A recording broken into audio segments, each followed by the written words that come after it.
जब दूध में उफान आता है तो उसको शांत करने के लिए पानी की एक बूंद ही काफ़ी होती है, लेकिन जब जंगल में आग लग जाती है तो वो पानी की एक बूंद किसी भी काम नहीं आती है। हमारे देश की समस्याएं भी जंगल की आग की तरह ही हैं, जिसमें एक इंसान कुछ भी नहीं कर सकता। उनका हल करने के लिए हम सभी को एकजुट होकर समस्या का समाधान करना होगा। नमस्कार, सत श्री अकाल, आदाब। मैं हूँ पूजा और आप सब देख रहे हैं पॉजिटिव वाइब्स। आज हम जिनसे आपको मिलवाने जा रहे हैं वो बहुत ही ज़्यादा देश प्रेमी हैं और अपने ही देश में बनी वस्तुओं का इस्तेमाल खुद भी करते हैं और बाकी नागरिकों को भी अपने ही देश की वस्तुओं का इस्तेमाल करने के लिए प्रेरित करते हैं। तो आइए हम आपको मिलवाते हैं मेरे हस्बैंड से मिस्टर मनवीर सिंह। सभी को नमस्कार। तो जैसे कि आप मुझे घर में हमेशा समझाते रहते हैं कि हमें देश के लिए ये करना चाहिए या वो करना चाहिए, तो मैं चाहती थी कि हमारे दर्शकों को भी आप थोड़ा सा कुछ देश के बारे में बताइए। जो सरकारें हैं शुरुआत में वो देश के लिए कुछ अच्छा करती हैं, ठीक है, और बाद में हर एक सरकार का वही हाल हो जाता है कि ना वो फिर जनता के बारे में सोचती हैं और ना ही देश के बारे में। तो इस बारे में आप क्या कहना चाहेंगे? हाँ, इस बारे में ये कहना चाहूँगा कि ये जो तंत्र बने हुए हैं ये अंग्रेज़ों के वक्त के बने हुए हैं। उससे पहले राजा महाराजा होते थे। तो जब एक राजा होता है तो उसे पता होता है ये मेरा देश है जी, ये मेरी प्रजा है और ये मेरी जगह है। जी बिल्कुल। और उसे जैसे एक घर है हमारे घर को हम एक अपना घर है, उससे उसके ऊपर चाहे कितना भी आप सजा सवार लें, उसके ऊपर कितना भी पैसा लगा लें, आपके मन को खुशी होती है। लेकिन एक जॉइंट फैमिली रह रही हो या एक किराए का घर हो तो आप उसके ऊपर पैसा नहीं लगाते। इसी वजह से मतलब इसी तरीके से सरकार भी जो मतलब उन्हें एक 5 साल के लिए ये देश मिलता है, वो उसमें देश का भला करें या जो पैसा लगा कर वो आए हैं वो कवर करें। इसलिए मतलब ये सेवा का तो एक नाटक है, सेवा के नाम पर एक कारोबार चल रहा है। जी, और जो आम जनता है हमारी, जैसे कि हर एक इंसान, जैसे कि आप और मैं, आम जनता जितनी भी है, वो देश के मतलब कि देश को आगे ले जाने में, देश की तरक्की में और इन चीज़ों से निजात पाने में क्या कोई अपना योगदान दे सकती है आम जनता? हाँ, पहले तो देश को आगे ले जाने के लिए तो बाद में बताऊंगा, पीछे ले जाने के लिए हम सब ने बहुत योगदान दिया है। और वो योगदान ये है कि हमारे ही जो आसपास रहने वाले, कारोबार करने वाले, जो भी मतलब हमारे देशवासी जी, हम उनकी मदद ना करके, उनकी बनाई हुई चीज़ों को इस्तेमाल ना करके, विदेशी चीज़ों का इस्तेमाल करके हमने बहुत जो देश को पीछे धकेल दिया है। जी, पर आजकल तो ये सब कुछ ट्रेंड बन गया है ना कि जैसे बाहर जाने को और बाहर की चीज़ों को ज़्यादा अहमियत दी जाती है कि वो ज़्यादा अच्छी होती हैं।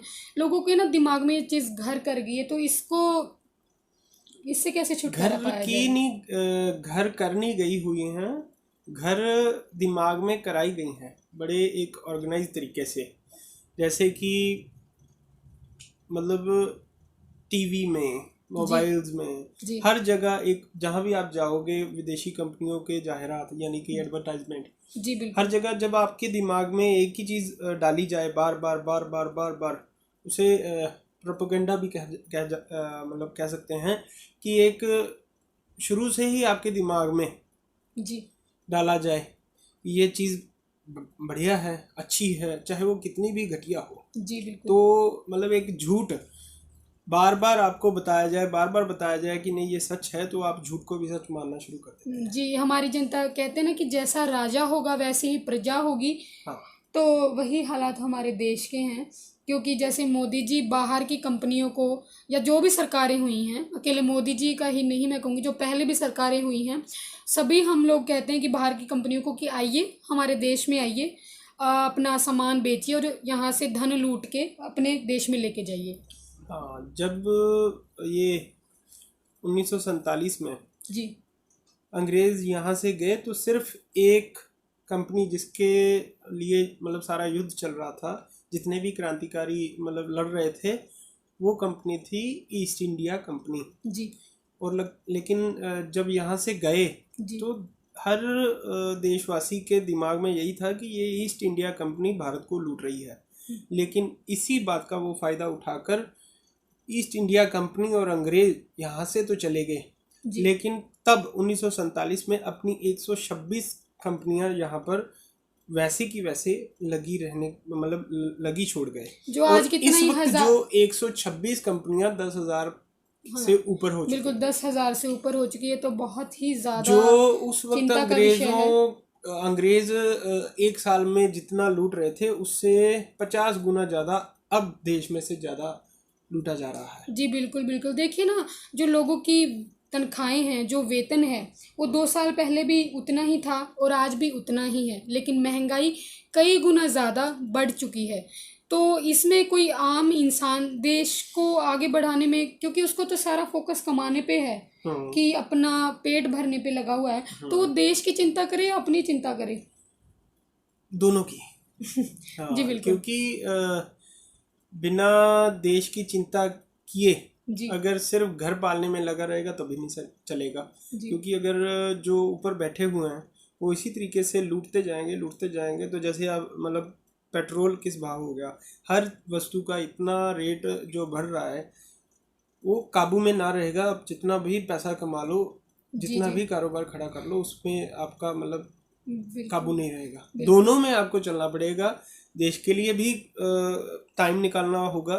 मैं जी ये नहीं कहता कि दिन में 7-7 8-8 घंटे निकालो, 1 घंटा देश के लिए निकालो। जी 1 घंटे में ही काफ़ी कुछ सुधार हो जाएगा। हाँ, जो हमारे देश की जनसंख्या है, उसका लगभग 70% भाग किसानों का है, मतलब कि 70% जनता खेती करती है, और उसमें से 65% जनता यानी कि किसान, 65% किसान गरीबी रेखा से नीचे हैं, नीचे है जिनके हालात एक रिक्शा चलाने वाले से भी बदतर हैं।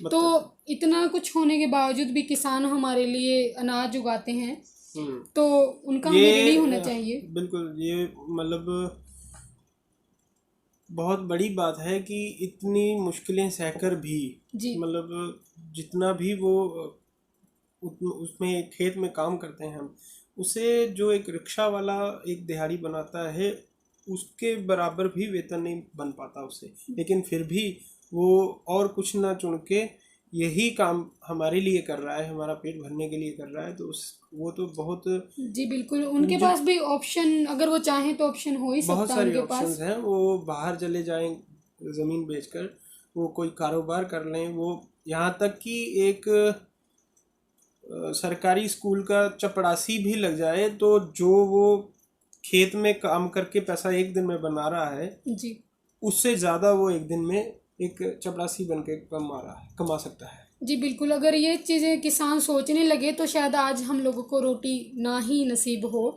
और इतनी सारी चीज़ें जो देश में हो रही हैं, उसके बावजूद भी जनता पॉजिटिव कैसे रहे, मतलब कि पॉजिटिव जो लोग हैं, जो हमारा देश है, क्योंकि हर कोई इतनी सारी समस्याओं में घबरा ही जाता है। एक इसका एक सिंपल जवाब नहीं है, लेकिन सिंपल बताऊंगा। वो ये कि टाइम निकालें, अपना खर्च कम से कम करें, जी विदेशी वस्तुओं का इस्तेमाल, जैसे कि गांधी जी कहते थे, जिसकी दम पर अंग्रेज़ों को यहाँ से भगा पाए, क्योंकि सप्लाई लाइन बंद कर दी जिससे वो ताकतवर बन रहे थे। जी यहाँ से किसी को मतलब फीड मिलेगी तभी तो वो होगा जी ना। बिल्कुल बिल्कुल। तो सप्लाई लाइन इसी तरीके से बंद हो सकती है कि जिस जिस मतलब वजह से उन्हें ताकत मिल रही है वो वजह बंद कर दीजिए, उनके वहाँ पैसा भेजना बंद कर दीजिए, वो अब खुद ब खुद छोड़ देंगे हमें। और जी जी पॉजिटिव कैसे रह सकते हैं अपने ही, जब आपको अपने भाई बंधुओं से सपोर्ट मिलेगी आप खुद ब खुद पॉजिटिव रहेंगे, खुद ब जी खुद बिल्कुल, आगे बढ़ेंगे। जैसे और कि किसानों को और आम जनता को दोनों को एक मैसेज है ये, जैसे एक परिवार का कोई वकील होता है जी कि हमारा वकील ये है, हमारा डॉक्टर ये है, ऐसे ही आपको एक फैमिली फार्मर भी रखना चाहिए। वो फैमिली फार्मर रखना नहीं चाहिए। कहने का मतलब है फैमिली फार्मर ने इस वक्त आपको रखा हुआ है, आप लेकिन उसे जी नकार बिल्कुल। रहे हैं। अगर फैमिली फार्मर आप मतलब चुन लें, एक मोहल्ला आप चुन लें कि ये हमें इस गांव से ही सारा सामान लेंगे, तो जी आप जैसी भी डिमांड करेंगे वैसी चीज़ आपको बना के देंगे। इस वक्त आपको जहरीली चीज़ें मिल रही हैं, कीटनाशक डालकर मिल रही हैं, यूरिया खाद डालकर मिल रही हैं। बिना यूरिया के बिना खाद के आपको भी वस्तुएं मिल सकती हैं, लेकिन आप डिमांड तो खड़ी कीजिए। जी आपको अच्छी बिल्कुल। चीज़ें तभी मिलेंगी जब आप किसान को कहेंगे। जी जब बिल्कुल। डिमांड होगी तो सप्लाई भी शुरू हो जाएगी। और अगर किसान भी ये चीज़ें ना डालकर शून्य तकनीकी इस्तेमाल करे, यानी कि अगर वो एक यूरिया डीएपी कीटनाशक के ऊपर इतना पैसा ना खर्च करके एक गाय पाल ले, उसके गौमूत्र गोबर से खेती करे, तो शुद्ध जो यानी जिसे हम अंग्रेजी में ऑर्गेनिक फूड कहते हैं, उसकी जो डिमांड बहुत है और उसका प्राइस भी उसे बहुत ज़्यादा मिलेगा। जी और बिल्कुल। सिंपल एक मैं उसका आपको बताना भी चाहता हूँ। जो नए किसान हैं, जो नए मतलब कर रहे हैं, जिन्हें कि पता नहीं कि देसी खेती कैसे की जाती है, अगर डीएपी और यूरिया छोड़ दें, डीएपी यूरिया की जगह अगर आप एक गाय रखते हैं तो उसका 1 एकड़ में 10 किलो गोबर, 10 किलो गौमूत्र, जी 1 किलो आटा, किसी भी जैसे आप आटा छानते हैं, चाहे वो छान जाए, चाहे वो दाल का आटा, चाहे किसी भी चीज़ का आटा, 1 किलो गुड़, 1 किलो आटा और 1 किलो मिट्टी, चाहे वो बरगद के पेड़ की, चाहे वो पीपल के पेड़ के नीचे हो, 1 किलो मिट्टी। ये 5 चीज़ें मिक्स करके आपको इसे मिलाना है और छाँव में रखना है। 15 दिन के बाद इसमें करोड़ों करोड़ों से भी ज़्यादा जीवाणुओं की संख्या जो पैदा हो जाएगी। और इसी घोल में, इसे जीवाणु घोल भी कहते हैं, इसी घोल में आप 200 लीटर पानी डालकर खेत में डाल दीजिए। जी ये एक बिल्कुल। खेत की ये है। बहुत ही अच्छा, मतलब कि हमारे किसानों के कितने ही पैसे ऐसी, हाँ, मतलब कि ऐसी ये प्रणाली अपना के बच सकते हैं, जो लाखों करोड़ों रुपए यूरिया और पेस्टिसाइड्स पे ये लोग हाँ। खर्च करते हैं। पेस्टिसाइड भी बहुत सिंपल है। जी आप 20 लीटर मूत्र लीजिए, जी गौमूत्र, उसमें आप 2-2.5 किलो नीम की पत्ती की चटनी और आधा किलो लहसुन, जी बाकी जो भी चीज़ें, जो भी वो आपके गांव में पत्तियां जो जानवर ना खाएं, वो सभी उसमें डाल दो और उबाल लो। 2 घंटे उबालने के बाद जब वो थोड़ा कम हो जाए तो वो आपका बन गया वो जी। कीटनाशक। बहुत ही अच्छा इन्होंने सुझाव दिया है, आप लोग ज़रूर इसको अपना के देखिएगा, आपके बहुत सारे पैसे काफ़ी हद तक बच सकते हैं इस प्रणाली को अपना के। जो हमारा देश है, इसके जितने भी राज्य हैं, इसमें सभी अलग अलग धर्म हैं, अलग अलग जाति हैं, हज़ारों ही भाषाएं हैं। तो लोग कभी धर्म के नाम पे, कभी भाषा के नाम पे, कभी जाति के नाम पे आपस में लड़ते रहते हैं। इससे भी देश को बहुत ही ज़्यादा नुकसान की भरपाई करनी पड़ती है हमेशा। अगर ये चीज़ें हट जाएं तो आपको क्या लगता है कि काफ़ी हद तक? ये चीज़ें होती नहीं है, करवाई जाती हैं, बस यही समझने की ज़रूरत है। ये जी करवाता कौन है ये भी सबको पता है? इसलिए मतलब ये खुद ही समझना चाहिए कि मानस की जात एक ही है। ये मतलब एक ही मतलब नस्ल के हम सब हैं। धर्म के मतलब वजह से हमें अलग अलग होकर लड़ना नहीं चाहिए। धर्म का असली अर्थ भी न्याय है, जी बिल्कुल। इंसाफ है, ना कि आप मतलब अलग अलग वेशभूषा, मतलब बोलचाल या किसी एक पंथ को मानना। जी जिसे आप धर्म बोलते हैं उसे पंथ बोलते हैं, ना कि धर्म। धर्म का असली अर्थ ये है न्याय। किसी के और न्याय। साथ अन्याय हो रहा है तो उसके साथ अगर हमने न्याय करना है तो उसे बोलना है हमने धर्म के साथ, एक के साथ जो न्याय बिल्कुल करना है। बिल्कुल बिल्कुल। अगर हम मतलब कि मैं दर्शकों को बता दूं कि मैं हरियाणा से हूं, ये पंजाब से हैं, मैं हिंदू फैमिली से हूं, ये सरदार फैमिली से हैं। मुझे इनके धर्म के बारे में बिल्कुल नॉलेज नहीं थी, ना इनकी भाषा के बारे में, और ना ही इनको मेरे धर्म के बारे में और ना मेरी भाषा के बारे में। लेकिन अगर हम एक दूसरे को समझे हैं, एक दूसरे की धर्म की हमें मतलब कि रिस्पेक्ट करनी आई है, नॉलेज में हमारे बढ़ावा हुआ है, मैंने एक नए धर्म को जाना है, एक नई भाषा को सीखा है, इन्होंने भी नई चीज़ों को सीखा है मेरे साथ रह के।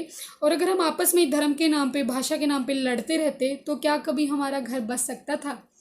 अगर हमारा घर नहीं बस सकता था तो हमारा देश कैसे बसेगा अगर आप सभी धर्म और भाषा के नाम पर आपस लड़ते में रहेंगे लड़ोगे? तो ये जी समस्या बिल्कुल। का हल कभी नहीं होगा। जी अगर हमें ये समझना चाहिए कि इस मतलब इस तरीके से अगर हम लड़ते रहेंगे जी तो ये समस्या का हल ना होके ये समस्या बढ़ती जाएंगी। इसकी जगह हमें एक होकर इस समस्या के ऊपर प्रहार करना चाहिए बार बार और लगातार। जिस तरह इस वक्त लाखों किसान वहाँ पर जूझ रहे हैं, लेकिन कुछ ऐसे भी किसान हैं जिनकी मजबूरी है लेकिन जाना चाहते हैं और वहाँ पर बैठना चाहते हैं, जी क्योंकि उनकी घर की माली मतलब हालत ही इस तरीके की है, ना वो जा सकते हैं ना वो कर सकते हैं कुछ।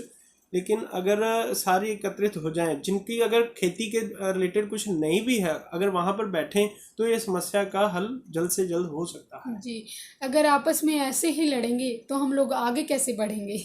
तो बिल्कुल। आज की इस बातचीत में आपने हमें बहुत ही ज़्यादा अच्छी, मुझे तो वैसे हर रोज़ सीखने को आपसे मिलता रहता है, आज हमारे दर्शकों को बहुत ही कुछ अच्छा आपसे सीखने को मिला होगा। और मैं आशा करती हूँ कि अगर वो अपने जीवन में उन चीज़ों को जो आपने बताई हैं अप्लाई करेंगे तो उन्हें ज़्यादा, बहुत ज़्यादा नहीं लेकिन कुछ ज़रूर उन्हें जीवन में प्राप्ति हो सकती है। वो पैसों की भी, मतलब कि उनकी आर्थिक जो परिस्थिति है वो भी ठीक हो सकती है और उनके जीवन में सुकून भी हो सकता है। हमें किसानों का साथ देना चाहिए और उनकी हमेशा इज्जत करनी चाहिए। लास्ट में आप किसानों के बारे में कुछ दो दो लाइनें और कह दीजिए।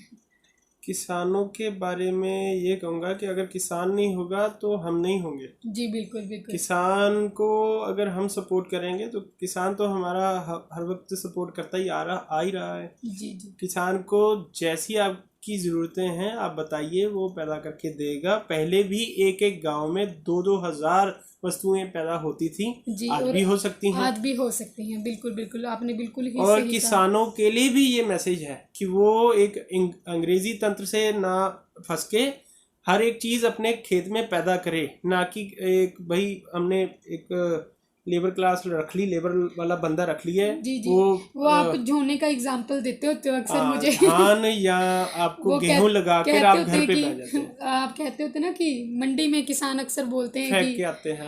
हमने पंजाबी में बोलते हैं झोना सुट के आना है, कणक सुट के आए आप मंडी से। नहीं, आपको कुछ फेंकना नहीं है, आपको ये चीज़ें तैयार करके आप इस धरती में से उगा रहे हैं। जी जैसे कि पुरानी फिल्म का एक गाना है, मेरे देश की धरती सोना उगले उगले हीरे मोती। ये सच में सोना उगलती है, जी सच में हीरे मोती उगल रही है। इसीलिए तो हमारे देश को सोने की चिड़िया कहते थे। जी यहाँ पर बिल्कुल। कोई सोने की खदानें नहीं है। हम यहाँ पर जो भी चीज़ें बनाते थे हमारे घर के लिए तो उपलब्ध होती थी, बाकी बचती थी तो हम उसका निर्यात करते थे। पूरे भारत में, पूरे विश्व का जितना भी मतलब उद्योग था, जी 43% सिर्फ भारत करता था। जी और बिल्कुल पूरी बिल्कुल बिल्कुल। दुनिया की जितनी आमदनी थी 27% भारत का कंट्रोल था। और इस वक्त जो है हाल आप समझ रहे हालात हैं, बद से बदतर बहुत हो बुरे। गए हैं। अगर आप घर पे हर एक चीज़ें यानी कि अपने खेत में हर एक चीज़ें उगाएंगे, मेहनत करेंगे, सारा परिवार करेगा, तो यहाँ पर कोई ऐसी चीज़ नहीं है जहाँ जिसकी आपको कमी हो। तो अब एक एग्जाम्पल के तरीके से समझाता हूँ। अगर आपके घर पे खीर बनी है, खीर बनी है और अगर खीर बनाकर आप सबका घर में आपने सबने खीर खाई है, जी आप सबका पेट भरा हुआ है, फिर भी खीर बची है तो क्या करेंगे? फिर पड़ोसी को खिलाते हैं।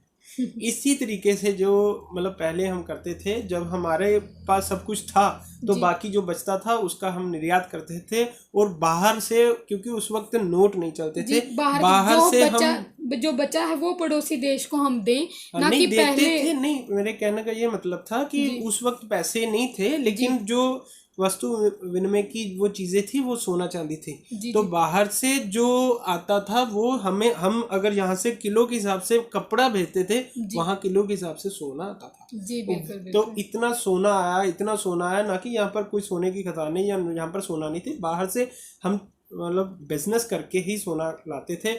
जब यहाँ से सोना प्रचुर मतलब मात्रा में आया तो फिर हमने सोने के मंदिर बनाए, सोने के कितनी कितनी चीज़ों जैसे कि हमने कई मंदिर और कई ऐसी धार्मिक स्थल बनाए अपने पूजने के लिए। तो इस तरीके से मतलब हमारा देश जो सोने की चिड़िया कहलाता था। जी जी बिल्कुल। और आपने बहुत ही ज़्यादा मतलब कि अच्छी बातें बताई हैं। आशा करती हूँ कि आप लोगों को बहुत ही अच्छा लगा होगा मनवीर जी की बातें सुन के। मैंने तो बहुत ही कुछ सीखा है और हमेशा सीखती रहती हूँ मैं इनसे। आशा करती हूँ कि आप लोगों ने भी बहुत कुछ सीखा होगा। इसी के साथ हम आपसे विदा लेते हैं। जय हिंद, जय भारत।